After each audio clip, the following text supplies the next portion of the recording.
माननीय सांसद डॉक्टर संजय जायसवाल जी, लोकप्रिय प्रत्याशी भारतीय जनता पार्टी श्री प्रमोद कुमार सिन्हा जी, उत्तर प्रदेश विधानसभा के सदस्य श्री जयमंगल कनौजिया जी,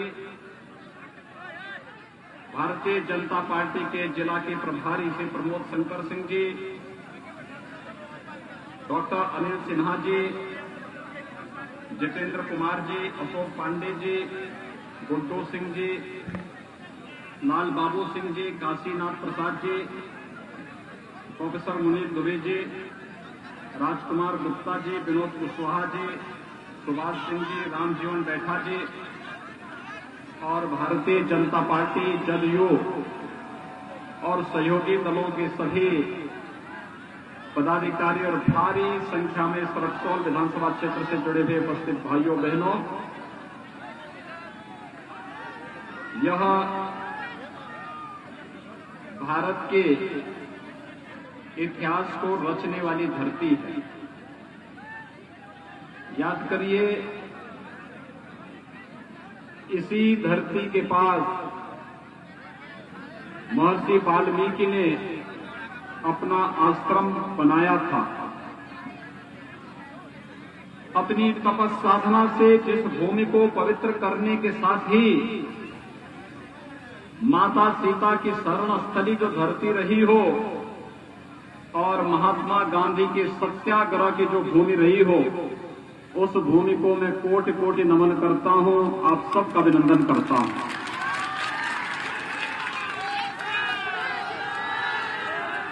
भाइयों बहनों, अक्सर मैं डॉक्टर संजय जायसवाल जी के साथ चर्चा करता था रक्सौल, वाल्मीकि नगर और आसपास के क्षेत्रों के बारे में, और आज मुझे साक्षात यहां पर आप सबके साथ संवाद करने, बातचीत करने का सौभाग्य प्राप्त हो रहा है। हम सब वर्तमान में बिहार विधानसभा चुनाव के लिए आप सबसे अपील करने के लिए यहां पर आए हैं।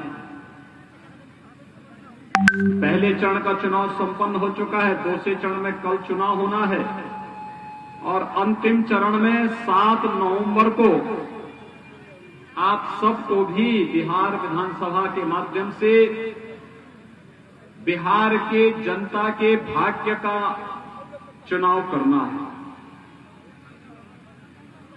भाइयों बहनों, मैं अभिनंदन करूंगा, वैश्विक महामारी कोरोना के दौरान जिस उत्साह और उमंग का परिचय बिहार के मतदाताओं के द्वारा दिया जा रहा है, वे अभिनंदनीय है। लेकिन मेरी आप सबसे विनम्र अपील होगी, कोरोना के खिलाफ देश की लड़ाई को प्रधानमंत्री मोदी जी के नेतृत्व में यह देश जिस प्रतिबद्धता के साथ लड़ रहा है, उसमें प्रधानमंत्री मोदी जी ने 2 महत्वपूर्ण मंत्र दिए हैं। एक मंत्र दिया है कि जब तक दवा या वैक्सीन नहीं आ जाती है, भारत सरकार की पूरी कोशिश है हर एक व्यक्ति को निःशुल्क वैक्सीन उपलब्ध कराने की, लेकिन जब तक हमारे पास वैक्सीन नहीं आ जाती है, तब तक बचाव ही सर्वोत्तम उपाय है। और बचाव के लिए 2 गज की दूरी और मास्क है जरूरी। हम इसका पालन करें। देखिए, अग्नि से, पानी से और बीमारी से दोस्ती नहीं की जाती। आग कहीं लगी हो, हम अचानक उसमें नहीं घुसते हैं, बचाव करते हैं। कहीं बाढ़ आती है तो हम उससे बचाव करते हैं, उसमें घुसते नहीं बाढ़ के पानी में। और ऐसे ही बीमारी होती है, बीमारी में हम अचानक नहीं घुसते हैं, बीमारी से भी बचाव करना होता है। और बचाव के लिए ही आज जितना बचाव कर पाएंगे, बीमारी समाप्त होगी और प्रधानमंत्री मोदी जी के नेतृत्व में बीमारी को काफी हद तक नियंत्रण किया जा चुका है। ईश्वर चाहेंगे तो अगले 1-2 महीनों के अंदर बीमारी को भवे के लिए समाप्त करने में भारत को सफलता प्राप्त हो जाएगी। तब तक वैक्सीन और दवा भी आ जाएगी, लेकिन बचाव तो हमें करना ही होगा। लेकिन कोरोना के दौरान प्रधानमंत्री मोदी जी के नेतृत्व में देश ने जिस बड़ी लड़ाई को लड़ा था, आपके सामने वो सब उदाहरण के रूप में है। कितनी मजबूती के साथ लॉकडाउन होते ही प्रधानमंत्री गरीब कल्याण पैकेज की घोषणा, हर गरीब को राशन देंगे, जनधन अकाउंट धारी जितनी भी माताएं होंगी उनके अकाउंट में 500 रुपए महीने उपलब्ध करवाएंगे, हर किसान के खाते में 2000 रुपए उपलब्ध करवाएंगे, वृद्धावस्था पेंशन, विधवा पेंशन और दिव्यांग जनों के पेंशन के खाते में अतिरिक्त पैसा उपलब्ध करवाएंगे। ये सभी कार्य समय से हो रहे थे, लेकिन साथ ही साथ जब व्यापक पैमाने पर हमारे प्रवासी कामगार और श्रमिकों ने पलायन किया, कोई महाराष्ट्र से, कोई दिल्ली से, कोई पंजाब से, कोई राजस्थान से, अलग अलग जगहों से आए, भले ही वहां पर उनकी उपेक्षा होती रही होगी, लेकिन भारत सरकार ने और उत्तर प्रदेश सरकार ने आपके साथ खड़े होकर के पूरी तरह सहयोगी भूमिका में आपके साथ खड़े हुए थे।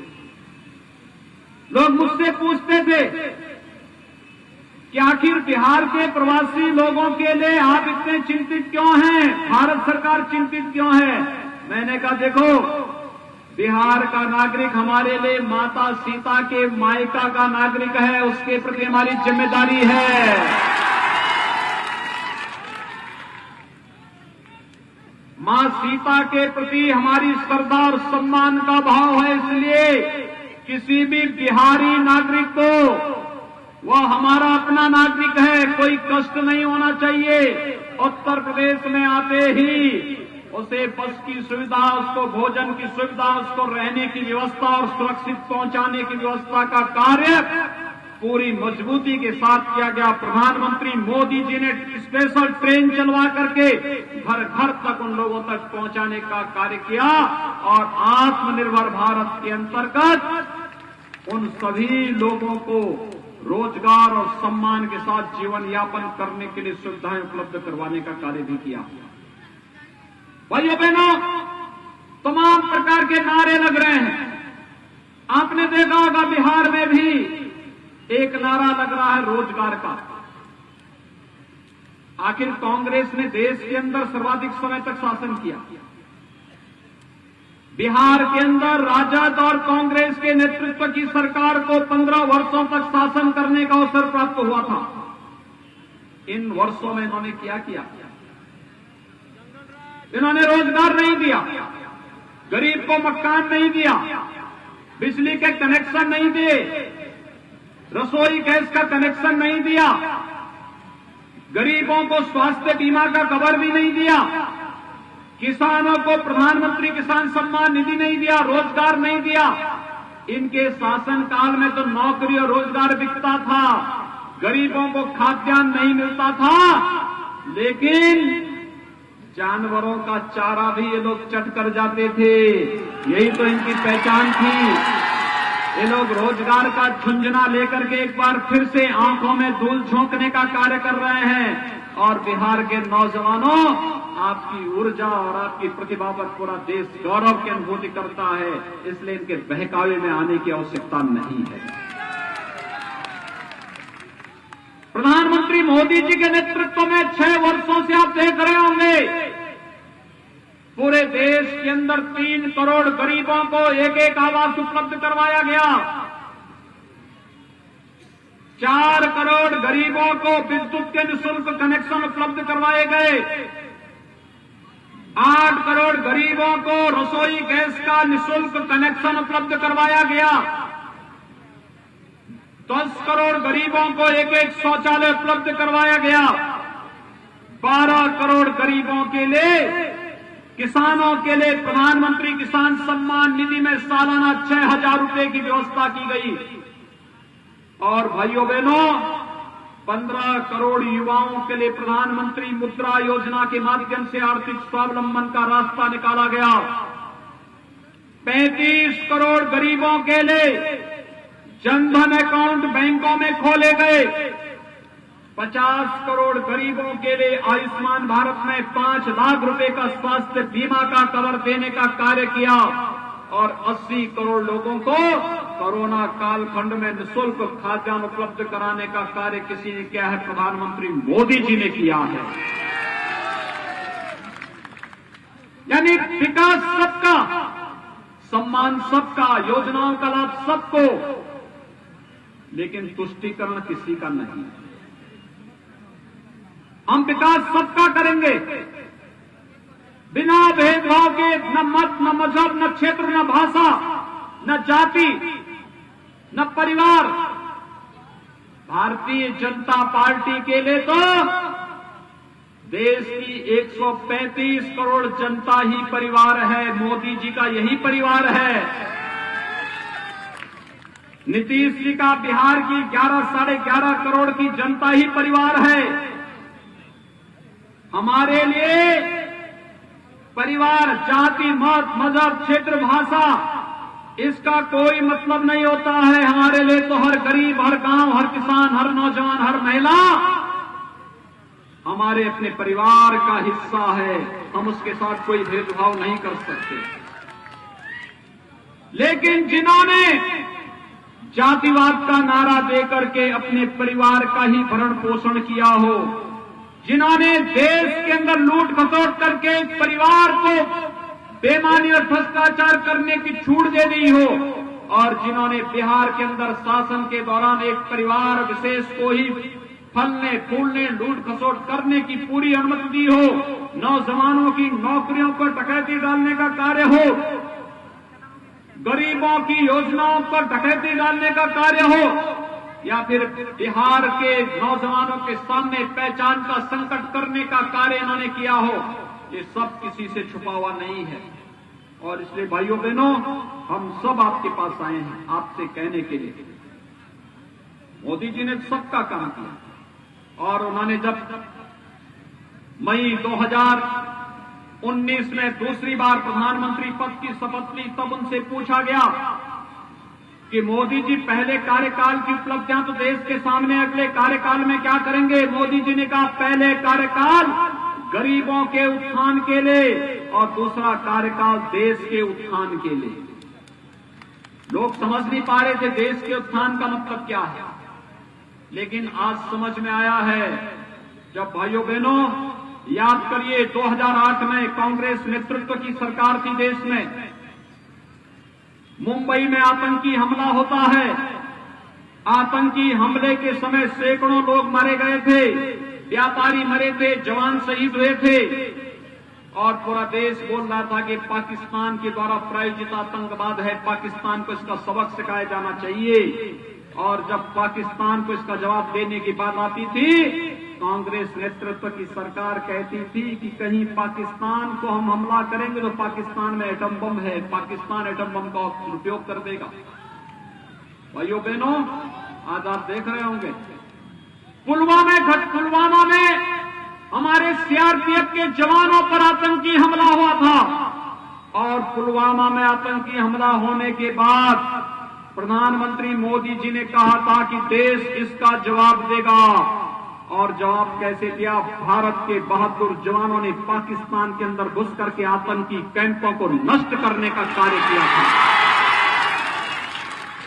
अभी 3 दिन पहले आपने टेलीविजन में बहस देखी होगी पाकिस्तानी संसद की, जिसमें पाकिस्तान के अंदर पाकिस्तान के मंत्री, पाकिस्तान के स्पीकर, पाकिस्तान के सांसद कह रहे हैं कि पुलवामा में अगर विंग कमांडर को पाकिस्तान वापस नहीं करता तो उस बैठक में वहां के सेना प्रमुख भी थे, उनके विदेश मंत्री भी थे, उनके रक्षा मंत्री भी थे, प्रधानमंत्री भी थे, और एक ही चर्चा हो रही थी कि 24 घंटे के अंदर विंग कमांडर अभिनंदन को वापस नहीं किया तो पाकिस्तान का अस्तित्व समाप्त हो जाएगा, और पाकिस्तान का अस्तित्व समाप्त हो जाएगा। ये है पाकिस्तान के सेना प्रमुख को पसीनों से तर कर रहा था, उनके पैर कांप रहे थे। यह भय पाकिस्तान के विदेश मंत्री और वहां के प्रधानमंत्री को भी था, वहां के रक्षा मंत्री को भी था। ये सच सबने देखा। और भाइयों बहनों, ये है नया भारत। मोदी जी के नेतृत्व में एक भारत श्रेष्ठ भारत की परिकल्पना कैसे साकार होती है, यह उदाहरण है हमारे सामने। और इसी प्रकार का कार्य आपने देखा होगा, 1952 से भारतीय जनता पार्टी के कार्यकर्ता एक नारा लगाते थे, एक देश में 2 प्रधान, 2 निशान और 2 विधान नहीं चलेंगे, नहीं चलेंगे। भारत का संविधान जम्मू कश्मीर के अंदर भी उसी प्रकार से लागू होना चाहिए जैसे बिहार के अंदर लागू होता है। और बिहार के लोगों को भी जम्मू कश्मीर के अंदर जमीन खरीदने की छूट उसी प्रकार से होनी चाहिए जैसे किसी अन्य राज्य के लोग बिहार के अंदर जमीन खरीद सकते हैं। और भाइयों बहनों, जो काम कांग्रेस नहीं कर पाई, राजद नहीं कर पाया, कोई अन्य दल नहीं कर पाया, वह काम मोदी जी ने कर दिया है कि जम्मू कश्मीर में भी बिहार का नौजवान अगर सर्विस कर रहा है, वहीं जमीन खरीद सकता है, वहीं मकान बनाने का कार्य कर सकता है। यह कार्य भी मोदी जी ने करके दिखाया। कश्मीर से धारा 370 समाप्त कर दी गई, यानी आतंकवाद की ताबूत पर अंतिम कील ठोकने का कार्य कर दिया। अब याद करना, न इस पार न उस पार, न माओवादी बोल पाएगा न नक्सलवादी बोल पाएगा। और इसके बाद इन्हीं की जय, यानी राम नाम सत्य है की यात्रा निकलने वाली है। ये यात्रा बहुत मजबूती के साथ निकलेगी। आतंकवाद को तो आपने देखा होगा, कल एक आतंकवादी को कश्मीर के अंदर कैसे मारा गया। अगर यही कांग्रेस होती तो जवानों के लिए क्या कहते थे? कहते थे कि तब तक फायर मत करना जब तक आतंकवादी फायर न कर दे। तो कांग्रेस के लोग कहते थे। और आज तो कहा जाता है कि देश की तरफ, भारत की जनता की तरफ कोई टेढ़ी नजरों से देखने का कार्य करेगा तो उसकी आंखों को तस्तरी में परोस करके देश की जनता के सामने प्रस्तुत कर दो। भाइयों बहनों, ये है नया भारत, मोदी जी का न्यू इंडिया। जिस न्यू इंडिया में हर व्यक्ति की सुरक्षा के लिए, हर नागरिक के सम्मान के लिए और भारत के आन मान और शान के लिए किसी भी प्रकार की उसके खिलाफ कोई भी टिप्पणी करने की कोई गुंजाइश नहीं है। और भाइयों बहनों, इस नए भारत पर हम सबको गौरव की अनुभूति करनी चाहिए। मैं अक्सर बिहार आता था और बिहार में जब भी मैं आता था लोग मुझसे पूछते थे, योगी जी बताइए, आप लोग बार बार कहते हैं कि रामलला हम आएंगे, मंदिर वहीं बनाएंगे, क्या तारीख बताएंगे, क्या तारीख भी बताएंगे। और भाइयों बहनों, आज तो मैं आप सबको अभिनंदन करने के लिए आया हूं। मेरी हार्दिक इच्छा थी जब भारत के यशस्वी प्रधानमंत्री जी के द्वारा अयोध्या में राम जन्मभूमि के भूमि पूजन और शिलान्यास के कार्य को आगे बढ़ाने का कार्य का शुभारंभ हुआ था, तो मेरी इच्छा थी बिहार के हर गांव का प्रतिनिधित्व भी उत्तर प्रदेश में हो। लेकिन कोरोना की बीमारी के कारण हम ये कार्य नहीं कर पाए। और भाइयों बहनों, मैं विनंदन करूंगा, उत्तर प्रदेश के लिए, देश के लिए जितना महत्वपूर्ण है उतना भी उससे ज्यादा महत्वपूर्ण बिहार के लिए है, क्योंकि हम जब मर्यादा पुरुषोत्तम भगवान श्री राम की बात करते हैं तो जय सीताराम कहते हैं।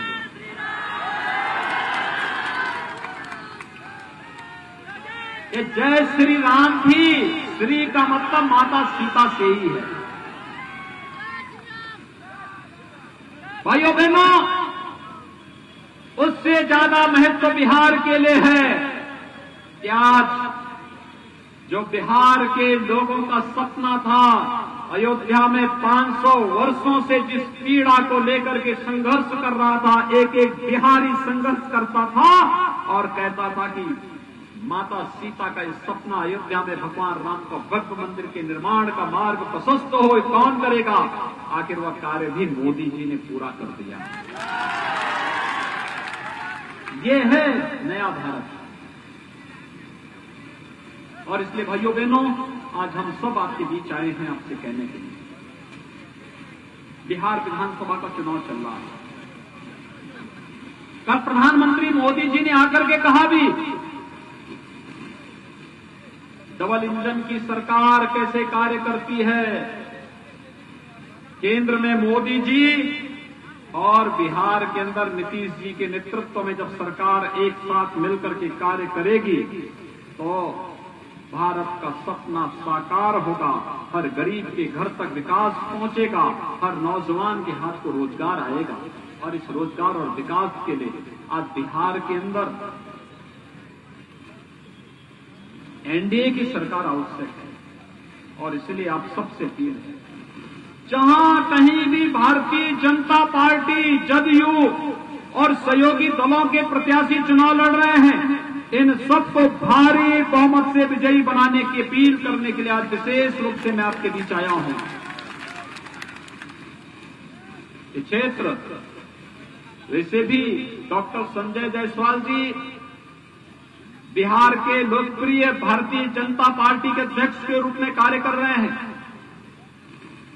कोरोना कालखंड के दौरान सेवा ही संगठन का उदाहरण बनाकर के भारतीय जनता पार्टी के एक एक पदाधिकारी को, एक एक कार्यकर्ता को जनता की सेवा के लिए घर तक भेजने का जो कार्य उन्होंने किया वो अभिनंदनीय है। और आज के इस अवसर पर मैं उनका अभिनंदन करते हुए आप सबसे अपील करूंगा, भारतीय जनता पार्टी ने श्री प्रमोद कुमार सिन्हा को रक्सौल विधानसभा सीट से अपना प्रत्याशी बना करके आप सबके बीच में उतारा है।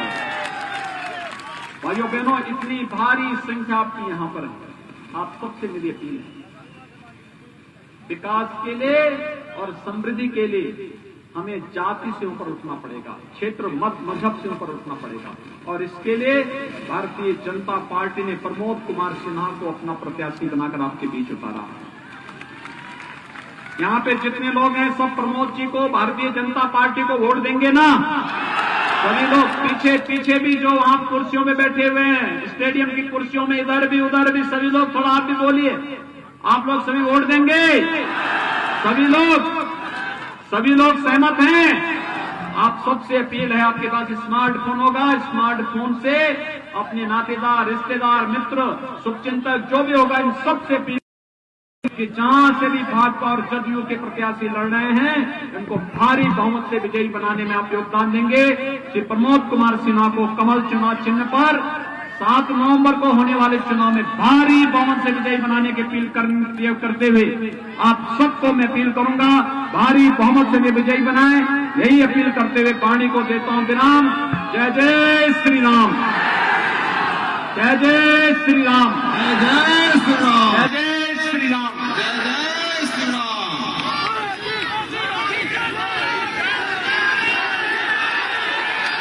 मोदी जोगी जैसे। अगर आपको हमारा वीडियो पसंद आया हो तो इसे लाइक करें, सब्सक्राइब करें और साथ ही बेल आइकन दबाना ना भूलें।